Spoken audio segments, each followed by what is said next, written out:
Olá, seja muito bem-vindo ao meu canal. Meu nome é Ângela Natel e vamos para a leitura da semana.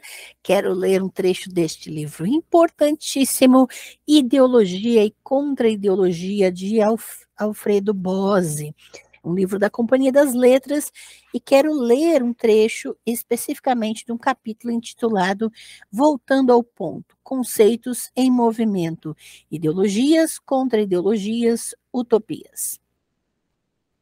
Como na acidentada história das ideologias políticas, as criações artísticas de uma determinada época também comportam diferenças de ponto de vista, tom, motivos, imaginário e conotações.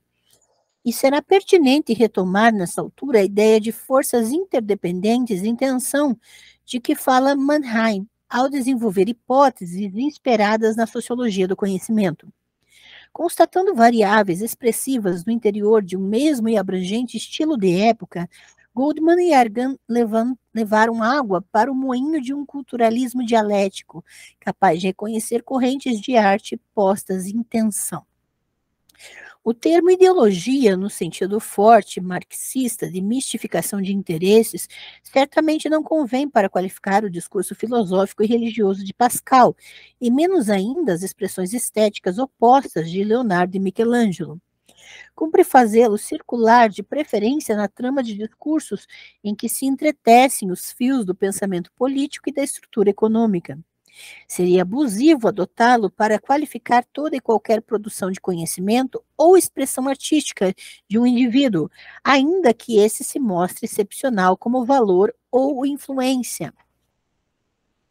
Contra o império das ideologias burguesas correntes na Europa de seu tempo, Marx e Engels levantaram a possibilidade de uma resposta não só teórica, mas prática, ativa, de uma contra-ideologia articulada a partir da ação consciente da classe operária e empenhadamente pensada por uma vanguarda intelectual revolucionária. A proposta conclusiva das teses sobre Feuerbach, confiando ao leitor animoso a missão de transformar o mundo, em vez de se limitar a conhecê-lo especulativamente, supunha a vigência de uma luta entre ideias e valores burgueses e ideias e valores antiburgueses. Combate que representaria o primeiro passo da libertação das classes exploradas pelo capitalismo, então, em franca expansão.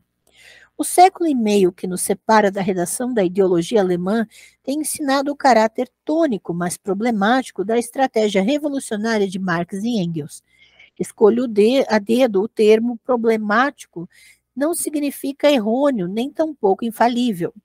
Estamos no campo de hipóteses possíveis cercadas de dúvidas. Houve, manifestamente, um crescimento da consciência de classe nos meios operários dos países industrializados, começando pela Inglaterra, Holanda, Bélgica e França, e alcançando pouco depois a Alemanha, a Itália, os países escandinavos, ibéricos e eslavos. No final do século XIX, pode-se dizer que quase todo o Ocidente já conhecia a prática da oposição operária à dominação burguesa, espalhada pelos sindicatos, alguns anarquistas, outros socialistas, alguns revolucionários, outros reformistas.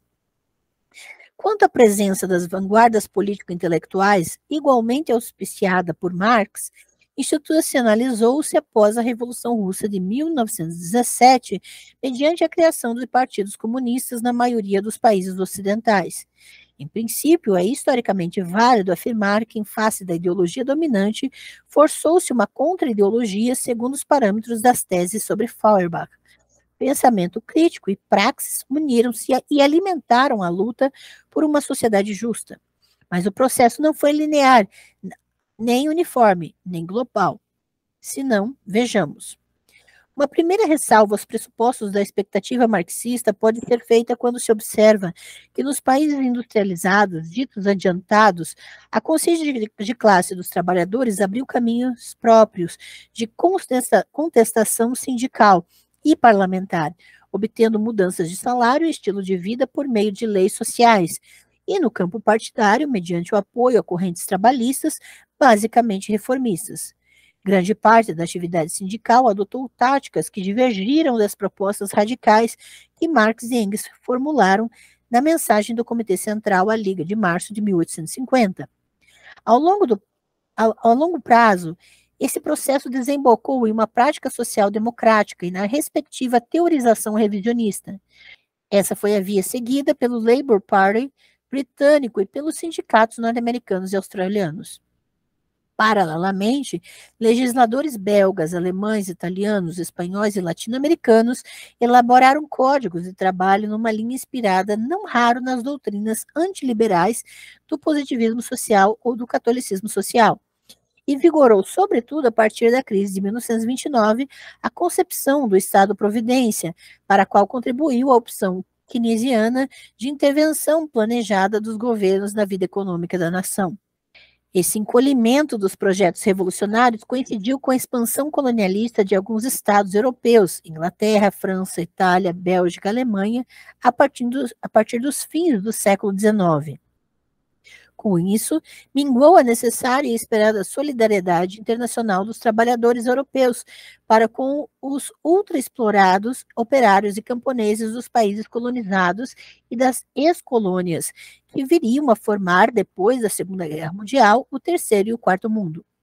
Nestes, as classes subalternas conscientes teriam, em princípio, de lutar ao mesmo tempo em duas frentes, contra as classes dominantes locais e contra o imperialismo europeu e norte-americano. Não foi essa, como se sabe, a estratégia dos partidos comunistas ligados diretamente à União Soviética.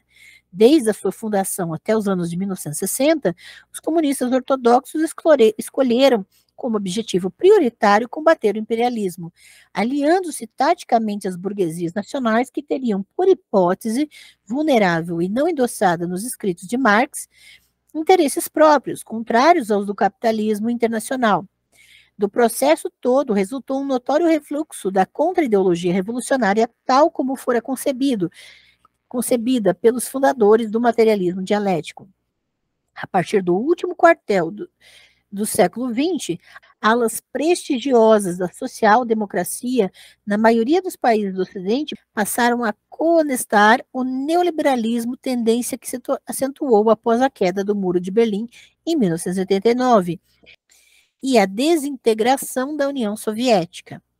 De maneira geral, pode-se dizer que hoje a contra-ideologia revolucionária, no sentido forte e militante da expressão, se acha confinada a grupos intelectuais e partidários resistentes, visivelmente minoritários, o que torna problemática a aplicação ortodoxa das profecias marxistas ao destino do capitalismo internacional. Uma segunda observação concerne a hipótese da crise final do capitalismo a ser favorecida pelo crescimento infinito e inevitável das forças produtivas e o consequente acirramento das lutas de classe nos países desenvolvidos. Pelas observações anteriores, constatou-se que não tem sido esse o processo corrente de lidar com as tensões entre as classes no Ocidente industrializado, onde se consolidaram as lutas sindicais e as mediações dos partidos reformistas legais.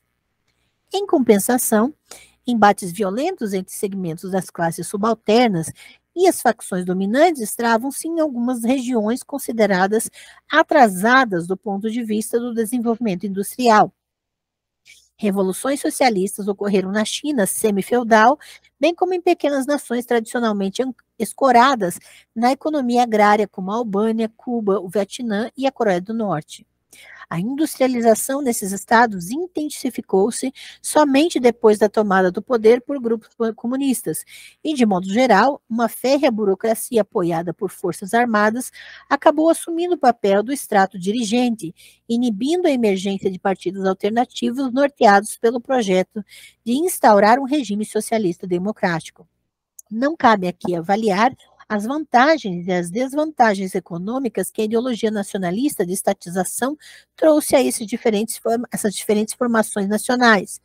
Elas, de todo modo, não realizaram os ideais democráticos radicais que animavam os escritos dos fundadores do materialismo dialético.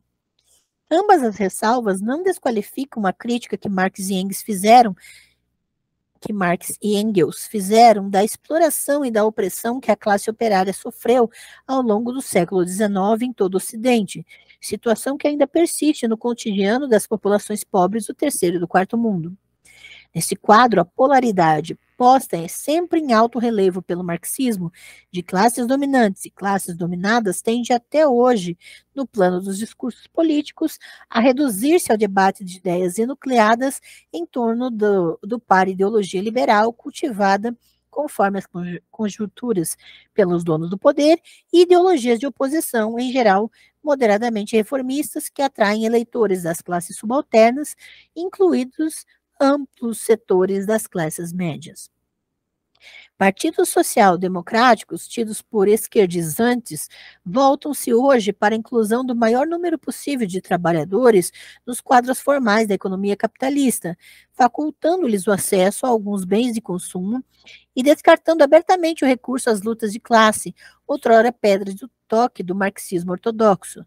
A generalização do trabalho assalariado é a meta pragmática e sem horizonte revolucionário dos social-democratas pós-modernos, o que confirma, uma vez mais, a entropia dos programas radicais das antigas militâncias de esquerda.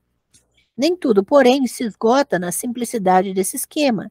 Situações econômicas particularmente tensas podem engendrar no coração dos oprimidos desejo de uma ordem inteiramente diversa da estabelecida. Caso em que as contra-ideologias se despregam da esfera puramente reformista dos chamados projetos viáveis e dão lugar aos que os conservadores neoliberais chamam depreciativamente utopias. Um pequeníssimo trecho deste livro importantíssimo de mais de 400 páginas do Alfredo Bose, uma breve reflexão histórica e política das questões de ideologia, contra-ideologia e utopia, que é um termo frequentemente utilizado de forma depreciativa por alguns grupos. Então, fica aqui a dica de leitura da semana. Como todo vídeo de leitura, na descrição do vídeo você encontra os dados da leitura que eu realizei aqui. Você pode copiar esses dados, colocar nas suas redes de busca para encontrar aonde você pode adquirir o seu exemplar, tá bem?